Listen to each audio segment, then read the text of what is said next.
Out of the box जाऊन विचार करणं म्हणजे नक्की काय? नमस्ते, मी गार्गी आणि आज मी तुम्हाला अशा ठिकाणी घेऊन चाललेली आहे जिथे exactly out of the box जाऊन लोक विचारही करतात. मी आणि माझी पार्टनर रेडी आहे जाण्यासाठी.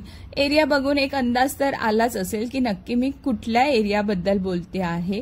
Exactly Kala Ghoda festival. काल मी माझ्या लेकीसोबत कालाघोडा फेस्टिवलला गेलेली.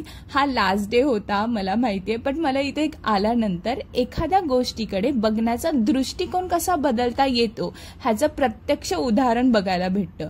भरपूर छोटे छोटे आर्ट्स होते, जसं की आता तुम्ही बघता हा कचरा, हा लिटरली कचरा होता ज्याने एवढे सुंदर आर्ट फॉर्म बनवलेले आहेत. चिंदीपासून ही आर्ट फॉर्म बनवलेली अशा वेगवेगळ्या गोष्टीपासून खूप सुंदर सुंदर अशी कलाकृती इथे बनवली गेली होती. आणि ही सगळी बघायला माझ्याहून जास्त एक्सायटेड होती माझी लेक, जी चक्क माझा हात पकडून मला गर्दीतून वेगवेगळ्या ठिकाणी वेगवेगळ्या गोष्टी एक्सप्लोर करायला भाग पाडत होती. आणि ह्या अशा पद्धतीने इतक्या सुंदर सुंदर आर्ट फॉर्म बघून आम्हाला फायनली भेटलेली ही एक आर्टिस्ट, जिने माझ्या लेकीचे एवढं सुंदर स्केच बनवलं आणि आमची इव्हिनिंग इतक्या सुंदर पद्धतीने तिने आम्हाला एंड करून दिली.